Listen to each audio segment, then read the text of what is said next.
Problème de l'ethnocentrisme, c'est-à-dire que dans le monde, il y a deux sortes de victimes. Il y a les Européens, les Blancs et les autres. Et ils n'ont pas la même valeur. Et je crois qu'on ne doit pas sous-estimer le fait que nous, Européens, on est des colonialistes depuis 5 siècles. On a colonisé l'Amérique latine, on a exterminé les Indiens, ramené 16 tonnes d'or et d'argent vers l'Europe qui ont servi au décollage du pré-capitalisme à partir du XVIe siècle. Et ça a laissé des traces. L'Église disait, c'est pas grave de tuer un Indien, ils n'ont pas d'âme. Ça, c'était la doctrine officielle de l'Église pour justifier les violences et le pillage économique qui étaient commis. On a redit la même chose après sur les Noirs. Avec la traite des esclaves, c'était permis, les Noirs n'avaient pas d'âme, c'était comme des animaux. Donc, toute cette mentalité coloniale a laissé des traces. Moi, dans les années 50, j'étais élevé chez les Jésuites, avec une famille bien bourgeoise et réactionnaire, et au catéchisme, on m'apprenait les Noirs sont par nature indolents et paresseux. J'ai encore cette phrase qui me trotte dans la tête. Les Noirs sont par nature indolents et paresseux. Les Arabes étaient bien entendu fourbes, les Chinois aussi, et donc finalement il n'y avait que les Blancs qui étaient vraiment bien. Donc on a été élevés là-dedans. Maintenant les choses sont moins crues, plus hypocrites peut-être. Mais je crois que toute cette longue tradition, elle doit bien se résumer par cette idée. C'est Régis Debray qui a exprimé ça d'une très jolie façon. Il a dit à propos des intellectuels français et européens, ils ont enlevé leur casque colonial, mais en dessous la tête est restée coloniale. J'aime bien cette phrase parce que je pense qu'elle montre tout le travail qu'on a à faire par rapport à cette éducation qu'on a reçue à l'école, à la télé, autour de soi. Il y a le mépris de l'homme blanc pour les autres.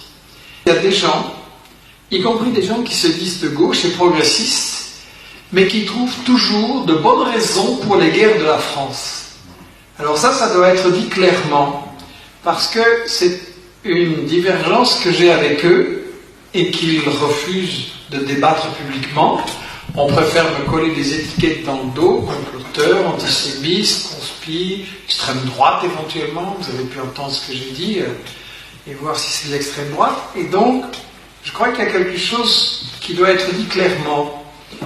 Des intellectuels français ou belges qui se disent de gauche et qui trouvent toujours de bonnes raisons pour les guerres de la France contre les peuples du Sud, quelque part, ils restent un peu colonial. Et si on se réfugie dans l'attitude ni en disant oui, j'aime pas Bush, mais Saddam Hussein quand même non plus, ou j'aime pas l'OTAN, mais enfin Kadhafi, il fallait s'en débarrasser, ben déjà vous voyez le résultat. Il fallait libérer la Libye et amener la démocratie. Vous voyez le résultat? Vous avez des esclavagistes, vous avez des milices, les femmes sont traitées comme des animaux, les Noirs sont attaqués en rue et tués à cause de la couleur de leur peau.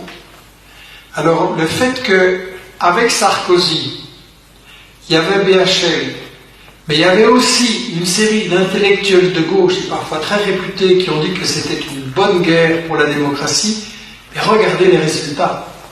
C'est pas à vous, intellectuels français ou européens, à décider qui doit diriger tel ou tel pays. Ça, c'est l'affaire des peuples.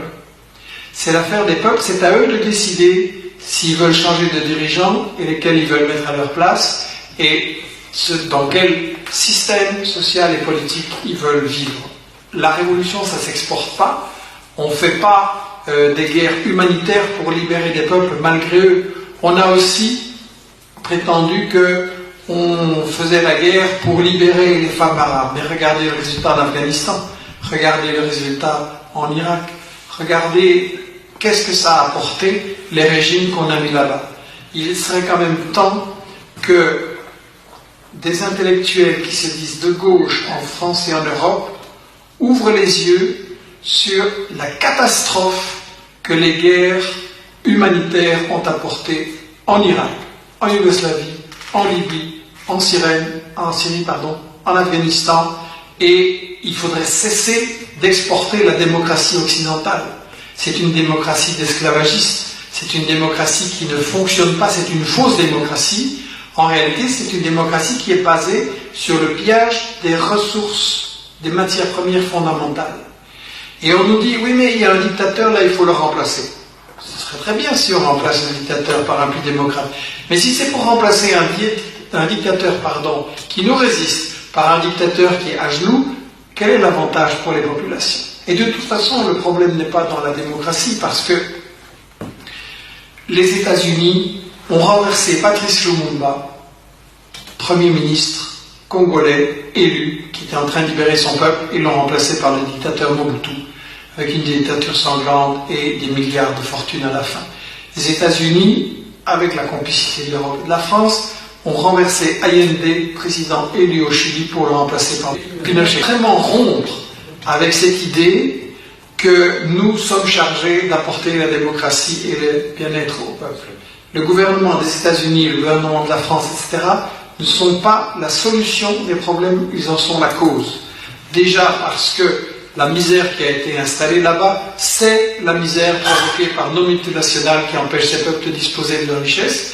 Les dictateurs qui ont été installés là-bas, c'est presque tous des dictateurs qui ont été mis en place par nos multinationales pour défendre leurs intérêts. Donc, il faut vraiment cesser de se prendre pour la solution quand on est le problème.